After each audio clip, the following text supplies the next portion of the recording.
നമസ്കാരം. വോട്ടും കട്ടനിലേക്ക് സ്വാഗതം. ഓരോ നിയമസഭാ തെരഞ്ഞെടുപ്പുമായി ബന്ധപ്പെട്ട ഓരോ മണ്ഡലങ്ങളിലെയും രാഷ്ട്രീയ സാഹചര്യം വിലയിരുത്തി വരികയാണ് വോട്ടും കട്ടനും. ഈ ആഴ്ച ഉടുമ്പൻചോല മണ്ഡലമാണ് വിലയിരുത്തുന്നത്. എം എം മണി മത്സരിക്കുന്നില്ല എന്നുള്ള ഒരു പ്രത്യേകത കൂടി ഇത്തവണ ഉടുമ്പൻചോല മണ്ഡലത്തിനുണ്ട്. നമുക്ക് വിശകലനത്തിലേക്ക് കടക്കാം. ആസിഫും ആൽവിനുമാണ് എൻ്റെ ഇപ്പോൾ ഉള്ളത്. ആൽവിൻ, എങ്ങനെയാണ് ഇത്തവണ ഉടുമ്പൻചോലയിലെ ഒരു രാഷ്ട്രീയ കാലാവസ്ഥ എങ്ങനെയാണ് ആൽവിൻ വിലയിരുത്തുന്നത്? ഇത്തവണ ഈ ഉടുമ്പൻചോലയിലെ രാഷ്ട്രീയ കാലാവസ്ഥയ്ക്ക് ഒരു മാറ്റം ഉണ്ടാകാനുള്ള സാധ്യത ഉണ്ട് എന്നുള്ളതാണ് UDFിൻ്റെ പ്രതീക്ഷ. അതിൽ പ്രധാന കാരണം എം എം മണി മത്സരരംഗത്തില്ല എന്നത് തന്നെയാണ്. ഉടുമ്പൻചോലയെ സംബന്ധിച്ചിടത്തോളം കഴിഞ്ഞ 10 വർഷമായി അദ്ദേഹം MLA ആയിരുന്നു. അദ്ദേഹം ഇത്തവണയും മത്സരിക്കണമെന്നുള്ള ഒരു ആവശ്യവും ആഗ്രഹവും ജില്ലാ കമ്മിറ്റിക്ക് ഉൾപ്പെടെ ഉണ്ടായിരുന്നു. ജില്ലാ സെക്രട്ടേറിയറ്റിൽ നിന്ന് ആകെ ഒരാളുടെ പേര് മാത്രമാണ് പോയത്. അത് എം എം മണിയുടെ പേരാണ് പോയത്. പക്ഷേ സംസ്ഥാന സെക്രട്ടേറിയറ്റിലെത്തിയപ്പോൾ അത് വെട്ടി KK ജയചന്ദ്രൻ്റെ പേരിലേക്ക് എത്തി. അങ്ങനെ KK ജയചന്ദ്രൻ ഇപ്പോൾ വീണ്ടും മുൻ MLA ആയിരുന്നു അദ്ദേഹം വീണ്ടും രംഗത്തേക്ക് വന്നിരിക്കുകയാണ്. അത് പാർട്ടിക്കിടയിൽ തന്നെ വലിയ ഒരു അപ്രീതിക്ക് കാരണമായിട്ടുണ്ട് ആ തീരുമാനം എന്നാണ് ഞാൻ വിശ്വസിക്കുന്നത്. ഞാൻ മനസ്സിലാക്കുന്നതും അങ്ങനെ തന്നെയാണ്. പിന്നെ ഉടുമ്പൻചോലയുടെ ഒരു കണക്ക് പരിശോധിച്ച് നോക്കിയാൽ ഉടുമ്പൻചോല എപ്പോഴും ഒരു LDFിൻ്റെ ഒരു പക്ഷേ EM അഗസ്തിക്ക് ശേഷം ഏതാണ്ട് 10-20 കൊല്ലമായി LDFിന് ഭരിക്കുന്ന ഒരു പഞ്ചായത്ത് ഒരു നിയമസഭാ മണ്ഡലമാണ്, MLA ഉള്ള നിയമസഭാ മണ്ഡലമാണ്.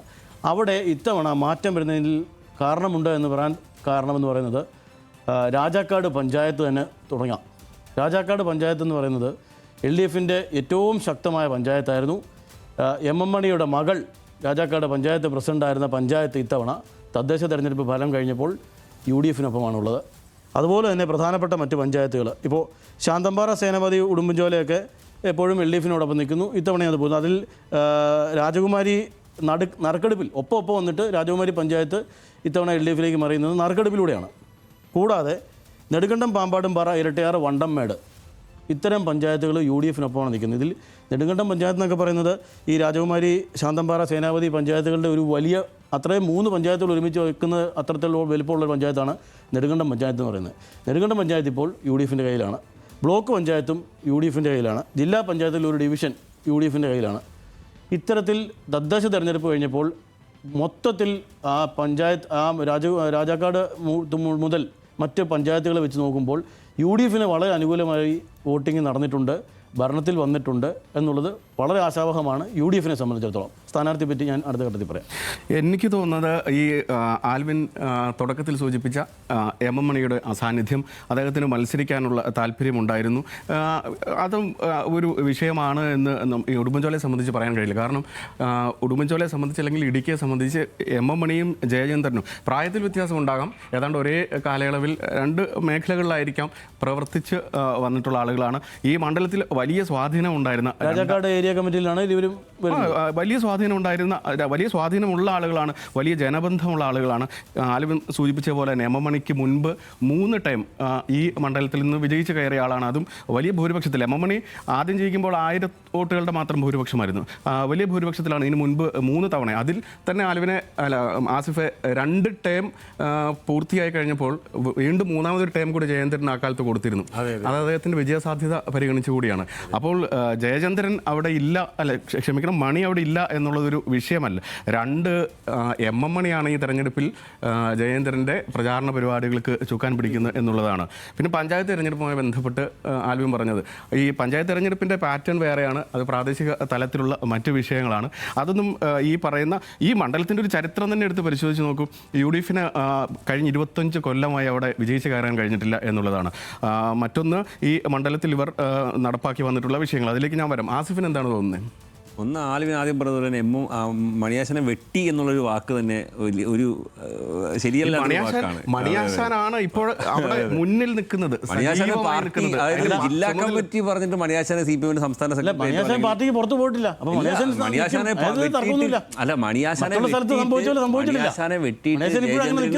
മണിയാശാനെ വെട്ടിയിട്ട് ജയചന്ദ്രനെ കൊണ്ടുവന്നു എന്നുള്ള ഒരു വാദം തന്നെ ശരിയല്ല. ഇപ്പൊ ചോദിച്ചപ്പോൾ അദ്ദേഹം പറഞ്ഞത് താല്പര്യമുണ്ടായിരുന്നു. മണിയാശാന് താല്പര്യമില്ലെന്ന് ഞാൻ പറഞ്ഞില്ല. നിങ്ങൾ അറിഞ്ഞോ എന്റെ പേര് വെട്ടിയാരോ നിങ്ങൾ അറിഞ്ഞോ എന്ന് ചോദിച്ചത്? അത് മണിയാശാൻ അദ്ദേഹം അറിയാതെയാണോ അത് ചോദിക്കുന്നത്? അത് ഞാൻ പറയാം. ഒന്നാമത്തെ കാര്യം എന്ന് വെച്ചാൽ ഇപ്പോൾ മണിയാശാനോട് UDFുകാർക്ക് ഭയങ്കര സ്നേഹമാണ്. ഇപ്പോൾ സേനാപതി വേണു കഴിഞ്ഞ ദിവസം പറയുന്നത് കേട്ടു, ഇത്രയും വികസന പ്രവർത്തനങ്ങൾ കൊണ്ടുപോകുന്ന മണിയാശാനെ എന്തിന് LDF മാറ്റി നിർത്തി എന്നുള്ള കാര്യം LDF മറുപടി പറയണമെന്ന് UDF സ്ഥാനാർത്ഥി പറയാണ്. അപ്പോൾ ഇപ്പോഴത്തെ സ്നേഹത്തിന് കാര്യം എന്താ? മണിയാശാൻ അവിടെ മണിയാശാനെ മാറ്റിയത് CPM-ന്റെ മറ്റ് താല്പര്യമാണ്. അതുകൊണ്ട് മണിയാശാനെ മാറ്റിയ LDF-ന് മറുപടി കൊടുക്കണമെന്നുള്ള രീതിയിൽ പോലും CPM UDF-കാർ സംസാരിച്ചു തുടങ്ങി എന്നുള്ളതൊരു ഒരു പ്രധാനപ്പെട്ട ഒരു കാര്യമാണ്. ഈ 2016 മണിയാശാൻ മത്സരിക്കാൻ വരുമ്പോൾ ഇവരെന്താ പറഞ്ഞത്? മണിയാശാനെ പോലുള്ള ഒരാളെയൊക്കെയാണോ നിങ്ങൾ നിയമസഭയിലേക്ക് അയക്കാൻ പോകുന്നത്? അയാൾ നിയമസഭയിൽ പോയിട്ട് എന്ത് ചെയ്യാനാ? സംസ്കാരം ഇല്ലാത്ത മനുഷ്യനെന്ന് പറഞ്ഞ് അധിക്ഷേപിച്ചിട്ടുണ്ട്. മണിയാശാൻ്റെ സംസാര ശൈലി ശരിയല്ല എന്ന് പറഞ്ഞ് അധിക്ഷേപിച്ചിട്ടുണ്ട്. ആ മണിയാശാനാണ് ഇടുക്കി ജില്ലയിൽ മുമ്പൊന്നും കാണാത്ത രീതിയിലുള്ള വികസന പ്രവർത്തനങ്ങൾ കൊണ്ടുവന്നത്. ഞങ്ങൾ 2 രൂപ മണ്ഡലംകാരാണ്. ഒന്നാമത്തെ കാര്യം ഞാനവിടെ ജോലി ചെയ്യുന്ന ആൾ കൂടിയാണ്. അപ്പോൾ ഇടുക്കിയുമായിട്ട് നമുക്ക് അതുപോലെ ബന്ധമുണ്ട്. ഇപ്പോൾ ഞാൻ ഒരു ഉദാഹരണം പറയാം. പണ്ട് ഒരു 10 കൊല്ലം മുമ്പ് ഒരു ഇടുക്കി ജില്ലയിൽ നിന്ന് പോയ ആൾ ഇപ്പോൾ ഇടുക്കി ജില്ലയിലേക്ക് വന്നാൽ ആ ജില്ലയെ മനസ്സിലാക്കാൻ പോലും കഴിയത്തില്ല. അതുപോലെ ആ ജില്ല മാറി. കാരണം ഞാൻ കഴിഞ്ഞ 10 കൊല്ലമായി സംസ്ഥാന സെക്രട്ടേറിയറ്റിന്റെ ഭാഗമായി മുമ്പ് ആ മണ്ഡലത്തിൽ നിന്ന് പോയ ഒരാൾ ആ മണ്ഡലത്തിലേക്ക് ഇപ്പോഴാണ് വരുന്നെങ്കിൽ ആ മണ്ഡലം തിരിച്ചറിയാൻ കഴിയില്ല എന്ന് പറഞ്ഞ കാര്യം എന്താ? റോഡുകളുടെ വികസനമാണ് അടിസ്ഥാനപരമായി ആ ജില്ലയുടെ ഏറ്റവും പ്രധാനപ്പെട്ട ആവശ്യമായിരുന്നത്. അതെ ഉണ്ട്. നിങ്ങൾക്ക് ഇപ്പോൾ അടിമാലിയിൽ ഇപ്പോൾ ഞാനിപ്പോൾ ആലുവയിൽ നിന്ന് ഇടുക്കിയിൽ നെടുങ്കണ്ടത്തേക്ക് പോകുന്ന ആളാണ് മിക്കപ്പോഴും. പണ്ടൊക്കെ പോകണമെങ്കിൽ എത്ര മണിക്കൂർ വേണമായിരുന്നു. ഇപ്പോൾ മാക്സിമം ഒരു 3 മണിക്കൂർ നമുക്ക് സ്വന്തം വണ്ടി ഉണ്ടെങ്കിൽ 3 മണിക്കൂർ കൊണ്ട് പോകാം. അത് ഒരു റോഡാണോ? അല്ല. എത്ര റോഡാ? അതായത് പണ്ട് ചെറിയ വഴിയായിരുന്ന പല റോഡുകളും ഇന്ന് നമുക്ക് അതീവ സുന്ദരമായ റോഡുകളായി മാറി. റോഡുകൾ മാത്രമല്ല, ഞാൻ പറയുന്നത് അല്ലെന്നേ ഇടുക്കിയിലെ അല്ലെന്നേ ആയിക്കോട്ടെ. നിങ്ങൾ പറഞ്ഞു ആ വികസനം അത് പറഞ്ഞു. നിങ്ങൾ പ്രശ്നങ്ങൾ നിങ്ങൾ പറഞ്ഞു. എനിക്കൊരു മിനിറ്റ്. അതായത് ഈ മണ്ഡലത്തിന്റെ ഒരു പ്രത്യേകത എന്ന് പറയുന്നത് ഇതൊരു മലയോര മേഖലയാണ്. പിന്നാക്കം നിന്നിരുന്ന വലിയ രൂപത്തിൽ പിന്നാക്കം നിന്നിരുന്ന ഒരു മേഖലയാണ്. ആ മേഖലയുടെ വളർച്ച നേരിട്ട് കണ്ട ആളുകളാണ് ഞാനും ആസിഫും ഒക്കെ. ഞങ്ങൾ ജനിച്ചു വളർന്ന നാടാണ്. ഇപ്പോൾ ആൽവിൻ തന്നെ അറിയാം. ആൽവിൻ പലതവണ റിപ്പോർട്ട് ചെയ്തിട്ടുണ്ട്. നെടുങ്കണ്ടത്ത് വന്ന വലിയ സ്റ്റേഡിയങ്ങൾ 1-2 സ്റ്റേഡിയം, എനിക്ക് തോന്നുന്നു നെടുങ്കണ്ടത്തുള്ള വലിയ രാജ്യാന്തര നിലവാരമുള്ളൊരു സ്റ്റേഡിയമാണ് വന്നിട്ടുള്ളത്. പച്ചടിയിൽ വേറൊരു ഇൻഡോർ സ്റ്റേഡിയം, വലിയ സ്റ്റേഡിയം വന്നിട്ടുണ്ട്. അവിടുത്തെ താലൂക്ക് ആശുപത്രി ജില്ലാ ആശുപത്രിയായി ഉയർത്തിക്കൊണ്ടിരിക്കുന്നു. അത്തരത്തിൽ അതല്ല ആൽവിനെ, ഈ പറയുന്ന ഈ മണ്ഡലത്തിന്റെ ഈ മലയോര മേഖലകളിലൊക്കെയുള്ള ചെറു റോഡുകളും മലയോര മേഖല റോഡുകളൊക്കെ ഉണ്ട്. വലിയ ഹൈവേകൾ മാത്രമല്ല, നമ്മുടെ ഗ്രാമീണ റോഡുകളടക്കം വലിയ രൂപത്തിൽ പശ്ചാത്തല സൗകര്യ രംഗത്ത് ഇവിടെ വികസനമുണ്ട്. ഇവിടെ വികസനം ഇല്ല എന്നൊന്നും ഞാൻ പറഞ്ഞില്ല. ഞാൻ അങ്ങനെ സ്ഥാപിക്കുന്നില്ല. ഞാൻ പറഞ്ഞത് MM മണിയുടെ സ്ഥാനാർത്ഥിത്വം ഇല്ലായ്മ അത് പാർട്ടിക്കകത്ത് വലിയ തരത്തിൽ അപ്രീതിക്ക് കളമായിട്ടുണ്ട്. അത് വളരെ ജയചന്ദ്രനും MM മണിയുടെ ഒറ്റ പേര് മാത്രം പോയെടുത്ത് പിന്നെ അതെങ്ങനെ മാറി?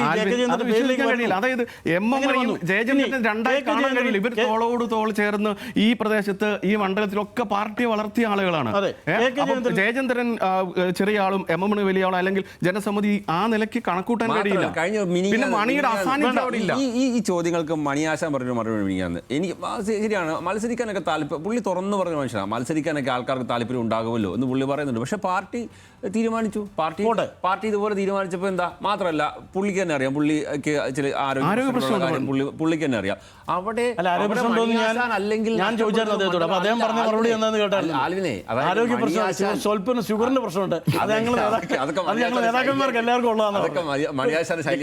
അല്പം കൂടുതലുണ്ടെന്ന് പറഞ്ഞു. ഇടുക്കി ജില്ലയിൽ ഉടുമ്പൻചോല മണ്ഡലം മണിയാശാൻ ഇല്ലെങ്കിൽ CPM-ന് നഷ്ടപ്പെടുന്ന മണ്ഡലം അല്ല. ഒന്നാമത്തെ കാര്യം. അതിൽ തന്നെ 15 വർഷം MLA ആയിരുന്ന KK ജയേന്ദ്രനാണ് മത്സര രംഗത്തേക്ക് വരുന്നത് എന്നുള്ളത് മറ്റൊരു പ്ലസ് പോയിന്റാണ്. കാരണം KK ജയേന്ദ്രൻ 15 കൊല്ലം ആ മണ്ഡലം UDF-ന്റെ തരംഗം ഉണ്ടായ സമയത്ത് പോലും ആ മണ്ഡലം വിജയിച്ച ആളാണ് KK ജയേന്ദ്രൻ. അത് കഴിഞ്ഞ ശേഷം മണിയാശാൻ വരുന്നു. മണിയാശാൻ വന്ന സമയത്ത് ആദ്യഘട്ടത്തിൽ മണിയാശാൻ വലിയ ഫൈറ്റ് കൊടുത്ത് ജയിച്ച മണ്ഡലമാണ്. അതായത് 1109 വോട്ടുകൾക്ക് മാത്രം. 2021 വരുമ്പോൾ 38,000 വോട്ടായി വർദ്ധിച്ചതിന് കാര്യം എന്താ? 38,000 വോട്ടായി മണിയാശാന്റെ ഭൂരിപക്ഷം വർദ്ധിക്കാൻ കാരണം എന്തായിരുന്നു? അവിടെ ചെയ്ത വികസന പ്രവർത്തനങ്ങളാണ്. ആ വികസന പ്രവർത്തനങ്ങൾ പറഞ്ഞിട്ടല്ലേ LDF വോട്ട് ചെയ്യുന്നത്. അതായത് മണിയാശാന്റെ ജനകീയത എന്ന് പറയുന്ന വ്യക്തിപരമായ ജനകീയത ഇപ്പോൾ UDF ഉയർത്തിക്കാട്ടുന്നത് 2016 ഒരു ജനകീയതയും ഇല്ലാത്ത ആളായിരുന്നു അങ്ങനെയെങ്കിൽ നിങ്ങൾ പറഞ്ഞിരുന്ന ആളാണ്. അതുകൊണ്ട് മാത്രമാണ് 1109 വോട്ടിന് ജയിച്ചത്. ആ മണിയാശാൻ 2021 38,000 മുകളിൽ വോട്ട് ഭൂരിപക്ഷം നേടി വിജയിക്കുന്നത് മണിയാശാന്റെ ജനകീയത വികസന പ്രവർത്തനങ്ങളൂടെ ഉണ്ടാക്കിയ മണിയാശാന്റെ അസാന്നിധ്യം അവിടെ ഇല്ല എന്നുകൂടി ഓർക്കണം. മറ്റ് പല ജില്ലകളിലും ഒക്കെ ഉള്ള കോൺഗ്രസിന്റെ ഒക്കെ വിട്ടു നിൽക്കുന്ന ആളുകൾ നമ്മൾ കണ്ടിട്ടുണ്ടല്ലോ. അതുപോലെ മണിയാശാന്റെ ഒരു അസാന്നിധ്യം ഇല്ല. സുധാകരനൊക്കെ ഇന്നലെ സണ്ണി ജോസഫ് വീട്ടിൽ പോയി കണ്ട് അനുനയിപ്പിക്കുന്നതൊക്കെ നമ്മളെ കണ്ടു. ഡൽഹിയിൽ നിന്ന് വന്നപ്പോൾ തന്നെ പറഞ്ഞിരുന്നു. ഇന്നലെ സണ്ണി ജോസഫ് വീട്ടിൽ പോയി കാണുക.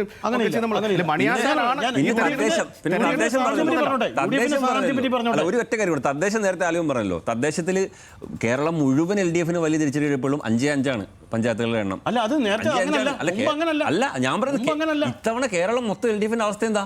പലയിടത്തും എന്നിട്ടും ഉടുമ്പൻചോലയിൽ 5-5 മുമ്പ് അങ്ങനെയല്ല സ്ഥിതി. അതാ ഞാൻ പറഞ്ഞത്, ഇത്രയും കേരളം മുഴുവൻ വലിയ തിരിച്ചടി നേരിട്ടു എന്ന് പറയുന്ന കാലത്തും ഉടുമ്പൻചോലയിൽ അതല്ല സ്ഥിതി, 5-5. അപ്പൊ കഴിഞ്ഞ 25 വർഷമായി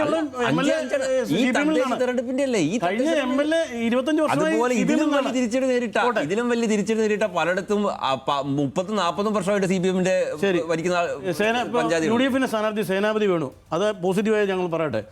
സേനാപതി വേണുവിനെ അവിടെ പ്രതിഷ്ഠിച്ചത് ആദ്യം മറ്റു പലരുടെ പേരുകളും അവിടെ വന്നിരുന്നു. ഒടുവിൽ വളരെ കൃത്യമായി ആ കോൺഗ്രസ് പട്ടികയിൽ രണ്ടാമത് ഇടം പിടിക്കുന്നത് സേനാപതി വേണുവാണ്. വളരെ കൃത്യമായ മണ്ഡലത്തെ വളരെ നന്നായി അറിയാവുന്ന ഒരാളാണ് സേനാപതി വേണു. അദ്ദേഹം ഒരു തവണ മത്സരിച്ച് പരാജയപ്പെട്ട് വെറും 1113 വോട്ടിനാണ് എം എം മണിയോട് പരാജയപ്പെടുന്നത്. അദ്ദേഹത്തിന് ആ മണ്ഡലം വളരെ കൃത്യമായി അറിയാവുന്നതാണ്. അദ്ദേഹം ഈഴവ വിഭാഗത്തിൽ നിന്നുള്ള ആളാണ്. സ്വാഭാവികമായി ഉടുമ്പൻചോല മണ്ഡലത്തിലെ ഈഴവ വിഭാഗങ്ങളുടെ വോട്ട് എത്രത്തോളം ഉണ്ടെന്ന് നമുക്കറിയാം. ഏതായാലും ഇപ്പോൾ അദ്ദേഹത്തെ സംബന്ധിച്ചിടത്തോളം അദ്ദേഹത്തിന് ഈ കുറേ കാലങ്ങളായി തോറ്റ ശേഷവും സേനാപതി വേണു അവിടെ വളരെ കൃത്യമായി മണ്ഡലത്തിലുണ്ട്, എന്ത് കാര്യത്തിനും അവിടെ ഉണ്ട്. അതുകൊണ്ട് തന്നെ ഉടുമ്പൻചോലയ്ക്ക് വളരെ പരിചിതം തന്നെയാണ് സേനാപതി വേണു. നല്ല ഒരു സ്ഥാനാർത്ഥിയാണ് കോൺഗ്രസ് മുന്നോട്ട് വെച്ചിരിക്കുന്നത്. നല്ല സ്ഥാനാർത്ഥിയാണ്, അല്ലെങ്കിൽ അഭിപ്രായത്തില്ല. കാരണം കോൺഗ്രസിന് കൊടുക്കാൻ പറ്റുന്ന നല്ല സ്ഥാനാർത്ഥി തന്നെയാണ്. അതിന് മുമ്പ് പേര് വന്നിരുന്ന UDF സ്ഥാനാർത്ഥി, അത് ഞാനും ആലിവരും തമ്മിൽ ഇതിനു മുമ്പ് പലപ്പോഴും നമ്മൾ സംസാരിച്ച തർക്കത്തിലേക്ക് പോയിട്ടുള്ളത്. ഞാൻ എപ്പോഴും പറഞ്ഞു UDF നമ്മൾ BDJ's സാന്നിധ്യം കൂടെ പറയാം. അതെ അതെ. അതായത് പിന്നെ ഇത്തവണ മത്സരിക്കുന്നത് സംഗീത വിശ്വനാഥാണ്. അവർ സ്പൈസസ് ബോർഡ് ചെയർപേഴ്സൺ ആണ് ഇപ്പോൾ നിലവിൽ. അപ്പം ആ ഒരു പോസ്റ്റ് തന്നെ വലിയ തോതിൽ തോട്ട മേഖലയാണ്. അതും UDF തിരിച്ചടി നേരിടാൻ സാധ്യതയുള്ള ഒരു പോയിന്റ് ആയിട്ട് ഞാൻ കരുതുന്നു. അപ്പൊ ഞാൻ പറയുന്നത് സ്വാഭാവികമായും BDS പിടിക്കുന്ന വോട്ടുകൾ CPM വോട്ടുകളായിരിക്കാം. കാര്യം ഈഴവ വോട്ടുകളാണ് അവർ സമാഹരിക്കുക. ഈഴവ വോട്ടുകൾ എവിടെയാണ് വരിക? സാധാരണഗതിയിൽ ഉടുമ്പൻചോലയുടെ കണക്കെടുത്ത് നോക്കിയാൽ, പാറ്റേൺ എടുത്ത് നോക്കിയാൽ ഉടുമ്പൻചോലയുടെ വോട്ടുകൾ വന്നിരുന്നത് ഈഴവ വോട്ടുകൾ മുഴുവൻ CPM-നായിരുന്നു വന്നിരുന്നത്.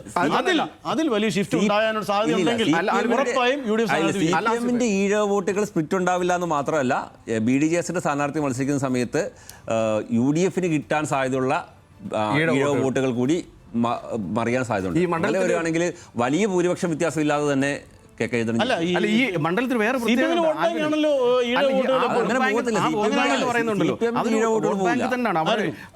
CPM-നൊക്കെ ആ നിലക്കുള്ള വോട്ട് ബാങ്ക് ഉണ്ട്. ട്രേഡ് യൂണിയൻ മേഖലയാണ്, ശക്തമായ ട്രേഡ് യൂണിയൻ മേഖലയുള്ള സ്ഥലമാണ്. അതുപോലെ തന്നെ പരിഗണിക്കേണ്ട ഒരു ഘടകമുണ്ട്. ഇത് ഈ കാർഷിക മേഖലയാണ്, മലയോര മേഖലയാണ്. കേരള കോൺഗ്രസ് മാണി വിഭാഗത്തിനും ഒക്കെ പക്ഷേ ആ സ്വാധീനം ഇത്തവണ ഇല്ലാതെ പോയിട്ടോ. പഞ്ചായത്ത് തെരഞ്ഞെടുപ്പ് കഴിഞ്ഞപ്പോൾ ഇരട്ടയാർ മേഖലയിലെ കേരള കോൺഗ്രസ് എമ്മിന്റെ സ്വാധീനം വളരെ കുറഞ്ഞുപോയി. അവർക്ക് അവിടെ നേരെ ആളുകളെ പോയി വിജയിപ്പിച്ചെടുക്കാൻ കഴിഞ്ഞില്ല. മുമ്പ് അങ്ങനെ അല്ലായിരുന്നു സ്ഥിതി. പല വിഷയങ്ങളുണ്ട്. അതുപോലെ തന്നെ വിഷയങ്ങൾ ഈ വന്യമൃഗ വിഷയം, വന്യമൃഗങ്ങളുമായി മനുഷ്യനുണ്ടാകുന്ന നിരന്തരമായ പ്രശ്നം, അത് ഉടുമ്പൻചോല മണ്ഡലത്തെ ഏറ്റവും കൂടുതൽ ബാധിച്ചൊരു മേഖലയാണ്. പല ഈ രാജാക്കാട്, രാജകുമാരിയുള്ള ശാന്തമ്പാറ പരിസരങ്ങളിൽ മുഴുവൻ വലിയ തോതിൽ ജനം ദുരിതം അനുഭവിച്ചതാണ്. ഇതിനൊന്നും ഒരു കൃത്യമായ പരിഹാരം കാണാൻ LDF-ന് സാധിച്ചിട്ടില്ല.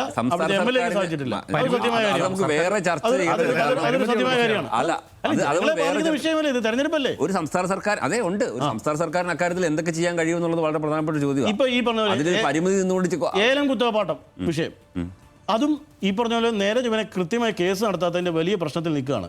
സുപ്രീം കോടതിയിൽ കിടക്കുകയാണ് ആ വിഷയം. ഇപ്പോഴും അവിടെ ഒരു തരത്തിലുള്ള കാര്യങ്ങൾ നടക്കുന്നില്ല. അത് വലിയ വിഷയമല്ലേ? അതൊന്നും അഡ്രസ് ചെയ്യപ്പെടുന്നില്ല എന്ന് പറയാൻ പറ്റില്ലല്ലോ. ഇതെല്ലാം അതൊക്കെ ചർച്ച ചെയ്യപ്പെടും. അപ്പോൾ സ്വാഭാവികമായും ഇതൊക്കെ ഗുണകരമാകുക പക്ഷേ UDF-ന് തന്നെയായിരിക്കും. എനിക്ക് തോന്നുന്നില്ല. എന്നാലും ഞാൻ പറഞ്ഞ അടിസ്ഥാനപരമായി ആ ഉടുമ്പൻചോല ഉണ്ടായിരുന്ന വികസന പ്രവർത്തനങ്ങൾ തന്നെയായിരിക്കും ചർച്ചയാകുക. അപ്പോൾ ജനങ്ങൾ നേരിട്ട് അനുഭവിക്കുന്ന വികസന പ്രവർത്തനങ്ങളാണ് എന്നുള്ളതാണ്. അപ്പോൾ ആളുകളെ ബാധിക്കുന്ന വിഷയങ്ങൾ ആളുകളെ ബാധിക്കുന്ന പ്രധാനപ്പെട്ട വിഷയം തന്നെയല്ലേ ഇടുക്കി ജില്ലയിലെ പണ്ടത്തെ സ്കൂളുകളുടെ നിലവാരം ഇപ്പോഴത്തെ സ്കൂളുകളുടെ നിലവാരം എന്താണ്? ഞങ്ങളൊക്കെ പഠിച്ച സ്കൂളുകൾ തന്നെ എങ്ങനെ മാറി? അതായത് ആയിരക്കണക്കിന് ആളുകൾ വന്ന് പഠിച്ചു പോയ ഒരു ജില്ലയാണ് അങ്ങേറ്റം പിന്നോക്കം ചെന്നിരുന്ന ഒരു മേഖല, മലയോര മേഖല. അതിൽ വലിയ മാറ്റം. അതായത് ഇടുക്കി ജില്ലയുടെ ഒരു പ്രത്യേകത വെച്ചാൽ സ്കൂളുകളുടെ എണ്ണം ഒരു വളരെ കുറവായിരിക്കും. അതായത് ഒരു പ്രധാനപ്പെട്ട ഒരു കേന്ദ്രം ഇപ്പോൾ ഞങ്ങളൊക്കെ പഠിച്ചത് മുണ്ടിരിമ സ്കൂളിലാണ്. അപ്പം ആ മുണ്ടിരിമ സ്കൂളിൽ ഇപ്പോൾ ഉണ്ടായ വികസനം എങ്ങനെയാണ്? അത് വലിയ കെട്ടിടങ്ങൾ ഉണ്ടായത് മാത്രമല്ല, ലാബ് സൗകര്യം അങ്ങനെ. അതായത് എൻ്റെ ഉമ്മയും വാപ്പയും അടക്കം പഠിച്ച സ്കൂള്, പിന്നീട് ഞങ്ങൾ പഠിച്ച സ്കൂള്, അങ്ങനെ ആ തലമുറകളായി പഠിച്ചു വന്ന സ്കൂളുകൾ, ആ സ്കൂളുകളൊക്കെ ഘട്ടം ഘട്ടമായി മാറി മാറി വന്ന വലിയ വികസനം ഉണ്ടായി. അങ്ങനെ വികസനം കണ്ടറിയാൻ കഴിയുന്ന ഒരു മണ്ഡലമായിട്ട് ഉടുമ്പൻചോല മാറിയിട്ടുണ്ടെന്നുള്ള. അതോടൊപ്പം തന്നെ ഇത്തരം മനുഷ്യനെ ബാധിക്കുന്ന പല വിഷയങ്ങൾ, ഭൂവിഷയങ്ങളുണ്ട്, വന്യജീവിയായിട്ടുള്ള വിഷയങ്ങളൊക്കെ പരിഹരിച്ചു വരുന്നുണ്ടല്ലോ. ഇല്ല, പലപ്പോഴും ഈ അവസാനം വന്ന ഒടുവിൽ വന്ന ഉത്തരവൊക്കെ ഹൈക്കോടതി സ്റ്റേ ചെയ്ത് കഴിഞ്ഞു. അത് പട്ടയം കൊടുക്കാൻ പാടില്ലെന്ന് പറഞ്ഞ് ചെയ്ത് കഴിഞ്ഞു. അതിന് പോലും കൃത്യമായി മറുപടി കൊടുക്കാൻ പറ്റില്ല സർക്കാരിന് ഇപ്പോഴും. പട്ടയ വിഷയങ്ങളൊക്കെ ഉണ്ട്, ശരിയാണ്. അല്ല, ഞാൻ പറഞ്ഞത് ഇത്തരം വിഷയങ്ങളൊക്കെ ഉണ്ട്, പ്രശ്നങ്ങൾ ബാധിക്കുന്ന വിഷയങ്ങൾ വളരെ കൃത്യമായിട്ടുണ്ട്. കഴിഞ്ഞ 10 വർഷത്തിനുള്ളിൽ ഏറ്റവും കൂടുതൽ പട്ടയം കൊടുത്ത ഇടുക്കി ജില്ലയിൽ ഏറ്റവും കൂടുതൽ പട്ടയം കൊടുത്ത ആരാണെന്നുള്ളത് ഞങ്ങൾ ചർച്ച ചെയ്യട്ടെ. അപ്പോൾ ഇപ്പോൾ നിലവിലുള്ള വിഷയങ്ങളും ചർച്ച ചെയ്യട്ടെ. അപ്പോൾ ഏതായാലും UDF-നെ സംബന്ധിച്ചിടത്തോളം നല്ല കാൻഡിഡേറ്റാണ് സേനാപതി വേണുവിനെ അവിടെ ഇറക്കി കളിക്കുന്നതിൽ ഇത്തവണ വലിയ ആത്മവിശ്വാസത്തിലാണ് കോൺഗ്രസിന് എന്തൊക്കെ അനുകൂല ഘടകങ്ങൾ ഉണ്ടാകുമെന്നാണ് വിചാരിക്കുന്നത്? ഈ കൈപ്പത്തി ചിഹ്നത്തിൽ നിർത്തിയാൽ ജനങ്ങൾ തന്നെ വന്ന് വോട്ട് ചെയ്തോളും എന്നുള്ളൊരു ആത്മവിശ്വാസമാണ്. ആ കൈപ്പത്തി ചിഹ്നം മോശം ചിഹ്നമല്ല. സംബന്ധിച്ചിടത്തോളം, ഉടുമ്പൻചോലയെ സംബന്ധിച്ചിടത്തോളം ആത്മവിശ്വാസം പൊതുവെ അവർക്ക് ഉണ്ടെന്ന് തോന്നുന്നു. ഉടുമ്പൻചോലയെ സംബന്ധിച്ചിടത്തോളം കൈപ്പത്തി ചിഹ്നം മോശം ചിഹ്നമല്ലല്ലോ. അവിടെ മത്സരിക്കുന്നത് കോൺഗ്രസ് ആണല്ലോ. അപ്പോൾ അവിടെ മത്സരത്തിൽ അവിടെ ഇറങ്ങുമ്പോൾ സേനാപതി വേണുവിനെ പോലെ കാൻഡിഡേറ്റ് മുന്നോട്ട് ഇറക്കുമ്പോൾ വളരെ കൃത്യമായി രാഷ്ട്രീയം പറഞ്ഞും പൊതുവിഷയങ്ങൾ പറഞ്ഞും മനുഷ്യരെ ബാധിക്കുന്ന അവിടുത്തെ ഇടുക്കി ജില്ലയിലെ വിഷയങ്ങൾ പറഞ്ഞും ഉടുമ്പൻചോലയുടെ പ്രാദേശികമായ വിഷയങ്ങൾ പറഞ്ഞും ഒക്കെ തന്നെയാണ് അവിടെ ഇറക്കുന്നത്. എല്ലാം സേനാപതി വേണു ആസിഫ് പറഞ്ഞ പോലെ ഏറ്റവും മികച്ച ഒരു സ്ഥാനാർത്ഥി തന്നെയാണ്. ഏതായാലും നമുക്ക് വൈൻഡപ്പിൻ്റെ സമയമായിരിക്കുന്നു.